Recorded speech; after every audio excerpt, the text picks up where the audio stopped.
하나님께서 10가지 재앙을 내리시고 특별히 이 장자를 치시던 그 밤에 이스라엘 백성들은 유월절 어린 양을 먹고 있었습니다. 그런데 이들이 양을 먹는 모습은 조금 특별했습니다. 출애굽기 12장 11절 말씀인데요, 거기 보면 이렇게 얘기합니다. 너희는 그것을 이렇게 먹을지니 허리에 띠를 띠고 발에 신을 신고 손에 지팡이를 잡고 급히 먹으라. 이것이 여호와의 유월절이니라 하는 것입니다. 여기 보면 허리에 띠를 띠고 발에 신을 신고 손에 지팡이를 잡고 라고 얘기하는 그 모습을 보면 어떻습니까? 어딘가로 떠나기 위한 그런 모습 아니겠습니까? 곧 이스라엘 백성들은 이미 이 유월절 저녁에 자신들이 이집트를 떠날 것을 알고 믿음의 준비를 하고 있었던 것입니다. 그리고 하나님의 놀라운 은혜 가운데 이스라엘은 마침내 430년 만에 이집트에서 나왔습니다. 그것도 도망치듯이 나온 것이 아니라 지난 시간의 그 노동의 대가로 은금과 폐물을 가지고 당당하게 나왔습니다. 그리고 그 모습 마치 전쟁에서 승리한 군대 같았지요. 그래서 출애굽기 12장 41절은 이스라엘 백성들을 여호와의 군대라고 표현을 하고 있습니다. 그리고 이것은 하나님의 약속이기도 했습니다. 출애굽기 12장 17절을 보면 하나님은 이스라엘을 군대 삼아 이집트에서 탈출하게 하겠다라고 분명히 약속하셨습니다. 또한 그들 앞에는 여호와의 구름 기둥과 불 기둥이 앞장서 주기까지 하셨지요. 그러므로 이스라엘은 진짜 여호와의 군대였습니다. 그래서 이제 이스라엘 앞에는 찬란한 승리만이 기다리고 있을 것 같았습니다. 근데 오늘 본문에서 어떻습니까? 이 이스라엘 백성들에게 여호와의 그 찬란한 군대인, 영광스러운 군대인 이스라엘 백성들에게 지금 문제가 발생했습니다. 그들이 광야에 갇혀버린 것입니다. 이스라엘 백성들 앞에는 홍해가 지금 가로막고 있고 그들 뒤로는 바로의 정예 병거 부대가 지금 쫓아오고 있습니다. 말 그대로 진퇴양난 사면초가의 그런 형국, 막다른 곳에 그들은 몰려버린 것입니다. 그다음 질문이 생기지요. 왜 이스라엘 백성들은 광야에 갇히게 되었을까요? 이들에게는 지금 광야길에 굉장히 익숙한 인도자 모세가 있지 않습니까? 하나님은 이 광야에서 이스라엘을 인도하게 하시려고 이 모세를 40년 동안이나 미디안 광야에서 훈련시키지 않으셨습니까? 근데 그 모세가 지금 길을 인도함에 있어서 실수를 한 것일까요?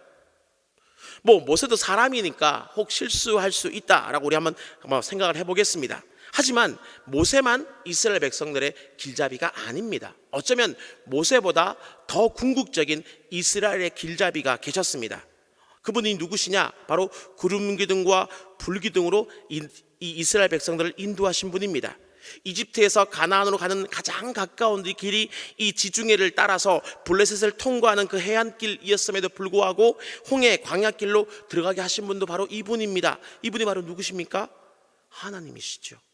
하나님이 바로 이 이스라엘의 길잡이이셨다는 겁니다. 그다음 지금 하나님께서 실수하신 것일까요? 하나님께서 지금 이스라엘 백성들을 잘못 인도하셔서 이들이 지금 광야에서 갇히게 되었을까요? 하나님이 실수하셨다, 하나님이 잘못하셨다 이렇게 이야기하면 성경을 해석하기는 매우 편합니다. 조금만 어렵고 해석하기 난처한 본문을 만나면 하나님께서 잘못하셨다, 하나님이 실수하셨다 하면 거의 대부분 인간적으로는 충분히 해석되기 때문입니다. 하지만 하나님이 실수하셨다라는 것은 결코 성경을 해석하는 올바른 자세가 아닙니다. 왜냐하면 하나님은 결코 실수하지 않으시는 분이시기 때문에 그렇습니다. 성경 그 어디에도 하나님께서 실수하셨다 그런 기록은 없습니다. 그러므로 우리는 결코 하나님이 실수하셨다, 하나님이 잘못하셨다 이렇게 성경을 해석해서는 안 될 것입니다. 그것은 인간적인 생각, 인간적인 해석일 뿐입니다. 그렇기 때문에 오늘 본문 역시 하나님이 잘못 인도하신 것이 분명 아닙니다. 그다음 또 다른 하나의 가능성이 있다면 이 이스라엘이 하나님의 인도를 따르지 않았을 수도 있겠지요. 하나님은 분명 바른 길로 인도하셨는데 이스라엘 백성들이 그 인도를 따르지 않아서 자기 마음대로 가다가 지금 이 막다른 길을 만났을 수도, 그들이 갇혔을 수도 있다라는 것입니다. 하지만 오늘 본문은 그렇게 기록하지도 않습니다. 이스라엘 백성들이 하나님의 인도에 불순종했다라고 지금 말하지 않는다는 것입니다. 오히려 이스라엘 백성들은 철저하게 하나님 말씀 가운데 순종했습니다. 유월절의 그 순종을 통해서 하나님께서 역사를 이루어 가신다는 것을 그들은 배웠기 때문에 그 어느 때보다 더 철저하게 하나님의 말씀 가운데 순종했습니다. 한 예로 이스라엘 백성들은 지중해를 따라가는 가장 가까운 길이 있음에도 불구하고 하나님이 홍해로 돌아가는 길로 인도하시자 그 말씀에 순종했습니다.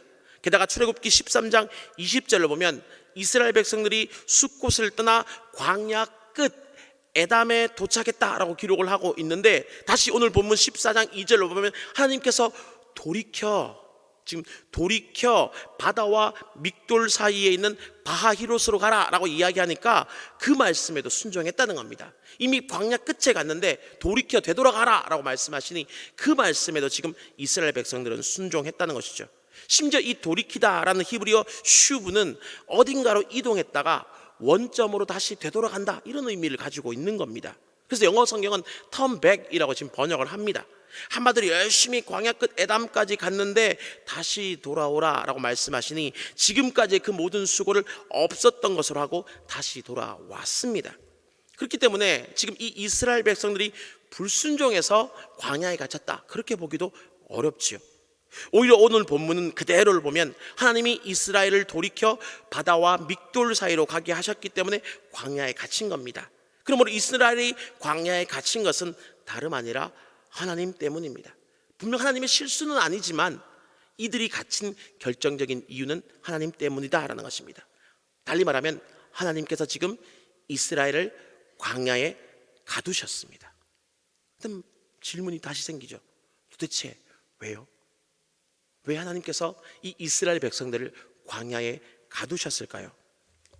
지금 우리가 살펴본 것처럼 이 이스라엘의 잘못이라고는 오로지 하나님의 그 말씀에 철저히 순종한 죄밖에 없습니다. 그리고 그 결과가 이스라엘 백성들은 광야에 갇혀버린 겁니다. 하나님을 열심히 따르니까 지금 막다른 골목에 이르렀다는 것입니다. 게다가 본문 4절과 8절을 보시면 바로의 그 마음을 완악하게 하여서 이스라엘 백성들의 뒤를 쫓게 하신 분도 누구시냐? 하나님이시다라고 성경은 기록하고 있습니다. 한마디로 이스라엘을 앞뒤로 꽁꽁 막아서 꼼짝도 하지 못하게 하신 분이 바로 하나님이십니다. 철저하게 순종했으면 복을 주셔도 모자랄 것 같은데 오히려 하나님께서 이스라엘 백성들을 사지, 말 그대로 죽을 자리로 지금 내모셨다는 것입니다. 이런 경우 우리는 보통 시험에 들지요. 순종하셨으면 복을 주시든지 아니면 최소한 순종한 만큼의 어떤 시간과 노력에 대해서 책임을 져 주셔야지, 순종했음에도 불구하고 어려움이 생기고 순종했음에도 불구하고 환난이 닥쳐오고 순종했음에도 불구하고 막다른 곳에 이르게 된다면 거의 99.9999%의 사람들은 시험에 들게 되어 있습니다. 순종에도 막다른 곳에 갇힌다면 우리가 굳이 하나님을 믿을 필요가 있을까, 이런 생각이 들기도 한다는 것입니다. 만약 우리의 신앙의 초점이 나 자신에게 있다면 더욱더 그러하겠지요. 하지만 다시 말하지만 하나님은 실수도 잘못도 하지 않으십니다. 우리가 다 이해하지 못할 뿐이지 하나님의 인도하심은 언제나 선합니다. 왜냐하면 하나님 그분 자체가 선하신 분이시고, 또 엄밀히 말하자면 성경을 통틀어서 하나님 한 분 외에는 다른 선한 분이 없다라고 분명히 선언을 하고 있기 때문에 그렇습니다. 그러므로 하나님이 나를 막다른 곳에 인도하셨다라고 해서 꼭 시험에 들 필요는 없습니다. 하나님은 전부가 온전히 그 선 자체이시기 때문에 그분의 인도하심은 결코 악할 수가 없기 때문에 그렇습니다. 다만 우리가 그 인도하심을 다 이해하지 못할 뿐입니다. 우리 인간은 시간에 매여 있는 그런 존재이기 때문에 미래를 알지 못하지요. 그렇기 때문에 우리는 오늘의 시선을 가지고 지금 내일을 해석하려고 하고 있기 때문에 우리는 이 하나님의 인도하심을 제대로 이해하지 못하는 겁니다. 오늘까지 살아왔던 나의 어떤 삶의 경험들, 지혜들을 가지고 내일 일어날 일을 자꾸 예측하려고 하니까 내 예측과 다르면 문제가 있다, 어려움이 있다, 잘못되었다, 이렇게 해석을 하게 되는 겁니다. 그러나 결코 그렇지 않습니다. 오늘 본문의 하나님도 이스라엘을 분명히 선하게 인도하셨습니다. 비록 이스라엘이 막다른 곳에 갇혔지만 그것도 하나님의 선하신 인도하심입니다. 그럼 이에 다시 실문이 생기지요. 선하신 하나님이 왜 이스라엘을 힘들게 하셨을까요? 왜 이스라엘을 막다른 곳으로 몰아가셨을까요? 여기에 담겨있는 하나님의 그 선한 뜻이라는 것은 과연 무엇일까요? 오늘 본문을 깊이 묵상하게 되면 우리 하나님께서 우리 인생들을 막다른 골목을 만나게 하시는 그 의도가 있음을 우리가 짐작할 수가 있는데요, 깨닫게 되는데요, 한 4가지 정도로 한번 정리해 볼 수 있을 것 같습니다. 먼저는 10절 말씀을 보시면 14장 10절은 이렇게 이야기를 하고 있습니다. 같이 한번 읽어보겠습니다. 시작. 바로가 가까이 올 때에 이스라엘 자손이 눈을 들어 본즉 애굽 사람이 자기들 뒤에 이른지라 이스라엘 자손이 심히 두려워하여 여호와께 부르짖고라는 것입니다. 10절을 보면 지금 여호와께 부르짖었다, 지금 이렇게 표현을 하고 있습니다. 근데 놀라운 것은 이 출애굽기를 기록하고 출애굽기에서 지금 이 이스라엘 민족이 여호와께 부르짖은 것은 이번이 처음이라는 겁니다. 그 이전에 단 한 번도 이들은 여호와께 부르짖지 않았습니다. 제가 첫 번째로 이들이 부르짖었다 하시니까 많은 분들이 의아해 하실 겁니다. 아니 목사님, 출애굽기 앞부분을 보시면 이스라엘 백성들이 고된 노동으로 말미암아 부르짖었다라고 기록되어 있지 않습니까? 근데 어떻게 지금의 이 부르짖음이 첫 번째 부르짖음입니까? 라는 것이죠. 네, 맞습니다. 출애굽기 2장과 3장에 보면 이스라엘이 부르짖었다라고 표현이 있기는 합니다. 근데 그 본문을 자세히 읽어보시면 어떻게 되어 있느냐? 그 부르짖음은 여호와를 향한 부르짖음이 아닙니다. 그저 내 삶이 너무 힘들고 어렵기 때문에 울부짖음에 불과한 것이지 여호와를 향한 부르짖음, 여호와를 향한 간구와 갈망이 결코 아니다라는 것입니다. 다만 우리 하나님이 너무나 은혜로운 분이시기 때문에 그들의 이런 방향 없는 부르짖음에도 귀를 기울여 주셨을 뿐인 겁니다. 따라서 이 부르짖음은 여호와를 향한 간절한 기도가 결코 아니라는 것이죠. 근데 오늘 본문에서 이스라엘 백성들이 지금 부르짖을 때는 그 대상을 분명히 하고 있죠. 여호와께 부르짖었다는 겁니다. 아무나를 향해서 그냥 막연히 부르짖은 게 아니라 여호와께 부르짖었다는 겁니다. 내가 부르짖을 대상을 명확히 하여서 지금 부르짖는 겁니다. 출애굽기의 그 과정을 지켜보면서 여호와 하나님 한 분만이 우리를 구원해 주실 수 있고 우리를 붙들어 주실 수 있고 우리를 인도해 주실 수 있구나, 이 사실을 이스라엘이 깨닫고는 지금 그들이 이 막다른 골목 하에서 내가 참으로 의지할 분이 누구인가를 드디어 그들은 깨닫게 되는 것입니다. 곧 하나님께서 이스라엘 백성들을 막다른 곳으로 인도하신 첫 번째 이유는 무엇이냐? 바로 그들에게 누구를 의지해야 되는가, 바로 그 사실을 분명히 보여주기 위해서이다라는 겁니다. 하나님께서 이 막다른 골목을 통해서 이스라엘 백성들이 참으로 의지하고 부르짖을 대상이 바로 여호와 하나님 본인밖에 없다는 것을 분명히 보여주기 위해서 첫 번째로 이들을 막다른 골목으로 인도하신 겁니다. 그 다음 두 번째를 또 생각해 보자면, 이스라엘이 지금 이렇게 부르짖기는 했지만 이 믿음은 아직까지는 좀 연약한 믿음이다라고 볼 수 있습니다. 어린 믿음이다라고 볼 수 있다는 것이죠. 그래서 이들은 분명 여호와께 부르짖기는 했지만 얼마 지나지 않아서 다시 모세를 원망하는 그런 모습을 지금 보여주고 있습니다. 그래서 하나님은 이스라엘의 어떤 부르짖음에 이렇게 반응을 하십니다. 15절 말씀인데요, 같이 한번 읽겠습니다. 시작. 여호와께서 모세에게 이르시되 너는 어찌하여 내게 부르짖느냐? 이스라엘 자손에게 명령하여 앞으로 나아가게 하라는 겁니다. 여기 보시면 너는 어찌하여 내게 부르짖느냐라고 이렇게 말씀하시는데, 이것은 지금 부르짖는 기도가 잘못되었다 이런 의미가 결코 아닙니다. 부르짖기는 하고 있는데 그런 기도를 하기는 해놓고는 기도와는 전혀 다른 모습, 지금 원망하는 모습을 보이는 이스라엘이 잘못되었다, 지금 그렇게 꾸짖고 계시는 겁니다. 부르짖고 기도하면 뭐하냐? 그 다음에 기도 이후의 삶의 모습이 전혀 바르지 못한데 지금 그렇게 지금 주님은 말씀하시는 겁니다. 그래서 이 부르짖고 난 다음 하나님은 어떻게 이스라엘 백성들이 행하라 하느냐면 앞으로 나아가라, 지금 그렇게 말씀하시는 겁니다. 하나님께 부르짖었다면 이제 기도한 대로, 내가 기도한 대로 역사하실 주님을 믿고 기대하며 내가 해야 될 바로 그 일을 행하라, 지금 그렇게 말씀을 하고 계시는 것입니다. 한번 생각해 보십시오. 하나님께서 이스라엘 백성들의 부르짖음을 듣고 홍해 바다를 가르셨습니다. 근데 이때 이 바닷물이 아예 없어진 것이 결코 아닙니다. 성경을 보시면 하나님이 만드신 그 바닷길 양옆으로 높다란 물기둥이 지금 서 있었다라고 분명히 이야기하고 있습니다. 그래서 언제 다시 이 물기둥이 덮쳐올 줄 모르는 그런 두려움 가운데 지금 이 이스라엘 백성들은 그 바닷길을 건너간 겁니다. 하지만 만약에 이런 두려움 때문에 기도하고도 하나님의 어떤 기적을 보고도 이스라엘이 움직이지 않았다면 어떻게 되었을까요? 분명히 기도했는데, 그래서 하나님께서 이 홍해를 가르셔서 길을 만들어 주셨는데 물이 없어진 것이 아니라 물이 기둥처럼 있으니 혹 우리가 이 바다 가운데 들어갔는데 물이 다시 엄습하면 어떡할까, 이런 두려움 때문에 그들이 기도 이후에 멈춰 있었다면 어떻게 될까요? 바로의 군대에게 다시 잡혀버렸겠죠. 그리고 아마 다시 노예가 되어 버렸겠지요. 이처럼 하나님은요, 길을 보여주셔도, 하나님께서 길을 보여주셔도 그 길을 직접 우리가 걸어가지 않는다면 아무런 의미가 없습니다. 그렇기 때문에 지금 하나님은 이 막다른 골목을 통해서 이스라엘의 믿음이 그 어린 믿음, 연약한 믿음에서 한 단계 더 나아가서 성장한 믿음, 행동하는 믿음, 앞으로 나아가는 믿음이 되기를 원하시는 마음으로 그들을 막다른 골목으로 인도하신 것입니다.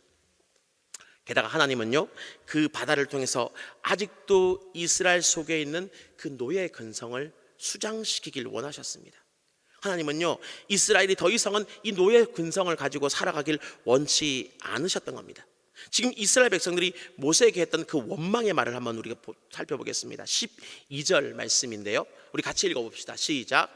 우리가 애굽에서 당신에게 이른 말이 이것이 아니냐, 이르기를 우리를 내버려 두라, 우리가 애굽 사람을 섬길 것이라 하지 아니하더냐.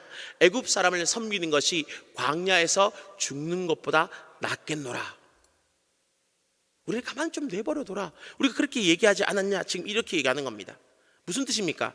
힘들지만 자유롭게 그 광야에서 죽기보다는 비굴하지만 이 노예로 애굽에서 살아남겠다, 지금 이런 이야기를 하는 겁니다.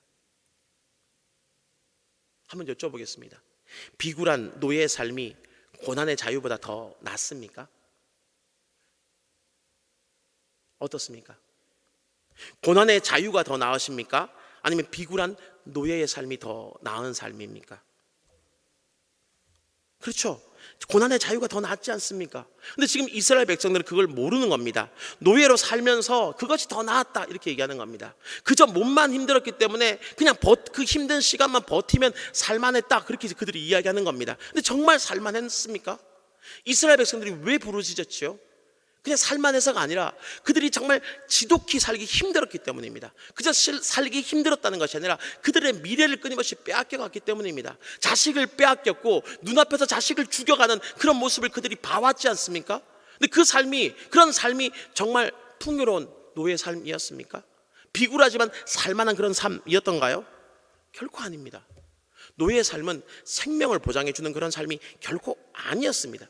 근데 지금 이스라엘 백성들이 눈앞에 또 다른 문제를 만나게 되자 그 사실을 까맣게 잊어버렸습니다. 무슨 치매에 걸린 것도 아닌데 기억을 상실해버린 겁니다. 왜 그렇습니까? 이들이 400년이나 이 이집트 땅에 살다 보니까 어느 순간 착각을 하기 시작한 겁니다. 나도 혹 이집트 사람 아닐까? 나는 이집트에서 태어나서 이집트에서 지금까지 자라왔고 이집트의 음식을 먹어왔고 이집트의 공기를 마셔왔고 이집트식으로 살아왔는데 그럼 나는 이집트 사람 아닌가? 이렇게 생각을 했던 겁니다. 한마디로 노예 근성이 몸에 확 배어버린 겁니다. 그들의 그 삶 자체가 그냥 노예적인 삶에 그냥 만족해 버리는 겁니다. 양파와 마늘을 먹으면서 몸의 채취가 이집트식으로 변해간 것뿐만 아니라 그들의 생각과 그들의 사고방식까지도 이집트식이 되어버렸다는 것이죠. 그 다음에 여쭤보겠습니다. 그들은 이집트 사람입니까? 아니면 이스라엘 사람입니까?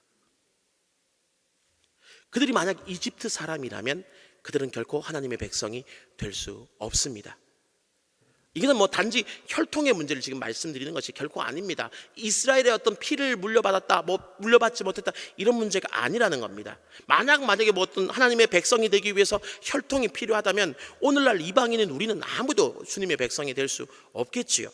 그러나 하나님은 이 하나님의 백성을 결코 혈통으로 나누지 아니하고 갈라디아서 3장 7절의 말씀처럼 믿음으로 말미암아 결정하시는 겁니다. 근데 그 믿음이 없다는 거죠. 노예 근성에 가득 사로잡혀서 죄의 노예 상태가 되면서 하나님을 믿는 온전한 믿음은 없이 살아가게 되다 보니까 하나님은 바로 그것을 무시하는 거, 지금 외면하시는 겁니다. 그것을 지금 책망하시는 겁니다. 그런 죄의 노예된 상태, 그런 믿음 없는 모습으로 나가서는 결코 네가 혈통적으로는 이스라엘이라 할지 몰라도 진정한 하나님의 백성은 될 수 없다. 그렇게 지금 말씀하시는 것이죠. 그래서 지금 이스라엘 백성들이 진짜 하나님의 백성이 되기 위해서 이 믿음이 있어야 된다고 주님은 말씀하시는 겁니다.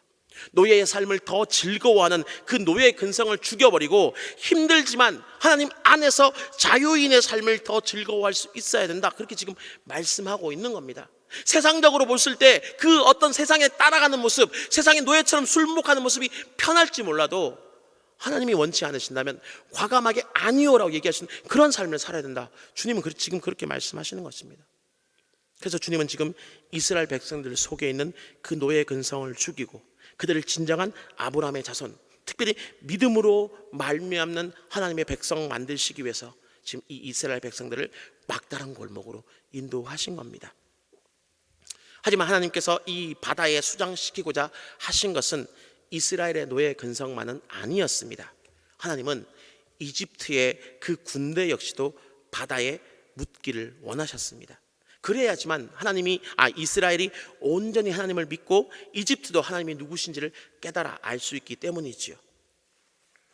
지금 비록 이 이집트는 그 모든 장자를 잃어버렸기 때문에 미래를 잃어버렸을지는 모르지만 현재는 여전히 지금 강성한 그런 나라였습니다.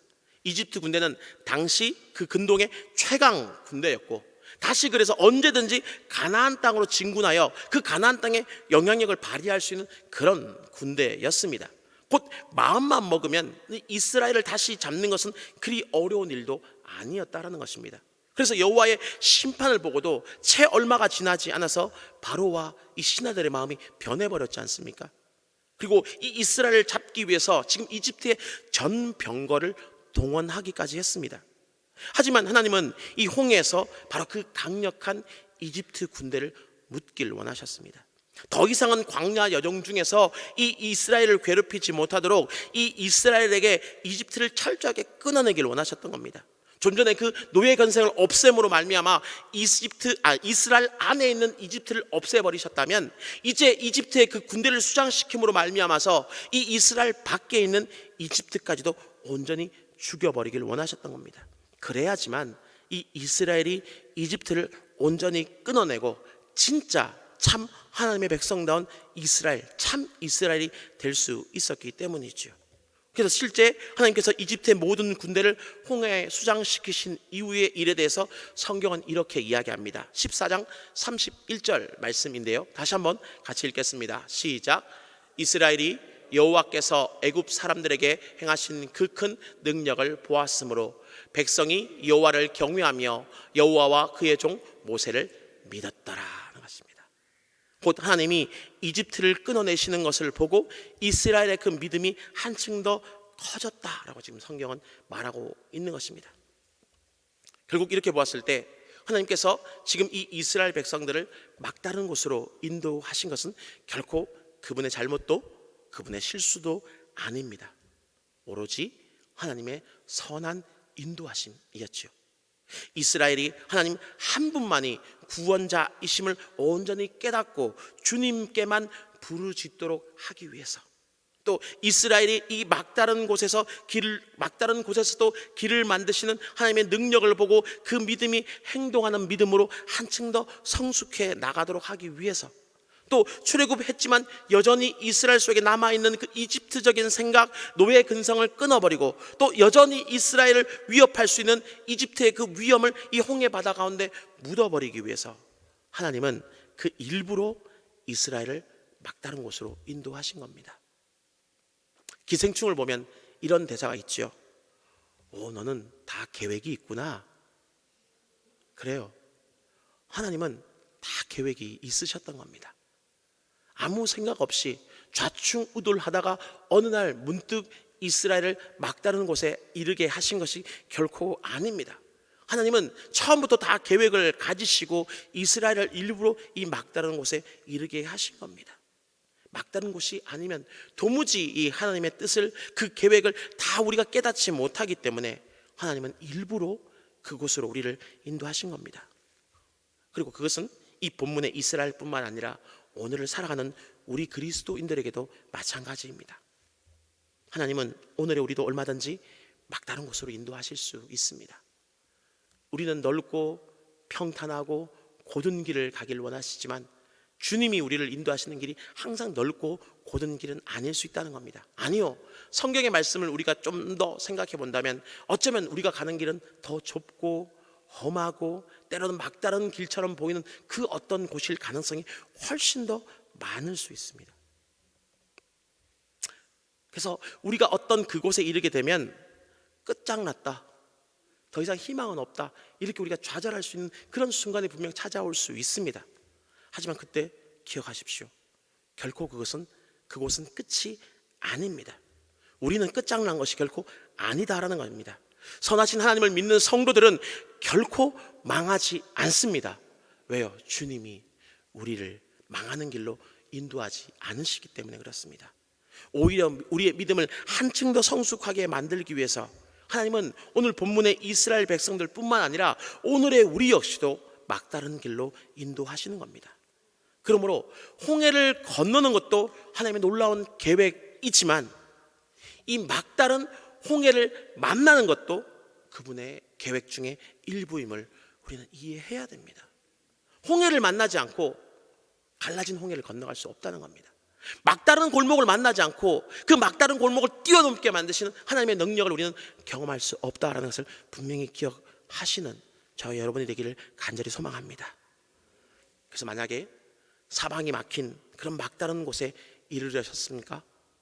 그렇다면 막히지 않은 한 곳, 바로 위를 바라보시길 바랍니다. 그리고 그 위에서 우리에게 그 손을 내밀어 주시며 이 어떤 절벽이 추락의 장소가 아닌 하늘을 날기 위한 도약대로 만드시길 원하시는 하나님의 그 손을 굳게 붙잡는 우리 모두가 되기를 주의 이름으로 축원합니다. 그리고 우리들 스스로뿐만 아니라 혹 지금 이곳에서도 또 혹 우리 주변 가운데서도 막다른 곳을 헤매는 그 누군가를 우리가 알고 있고 지금 하나님께서 떠올려 주신다면 바로 그분에게 하나님께서 이 시간 바로 이 은혜의 손길, 구원의 손길, 그 막다른 곳을 뛰어넘게 만들어 주신 능력의 손길을 베풀어 주시길 이 시간 우리 함께 기도할 수 있기를 간절히 소망합니다. 오늘 들은 바 말씀을 우리가 생각하고 기억하면서 우리 같이 한번 기도했으면 좋겠습니다.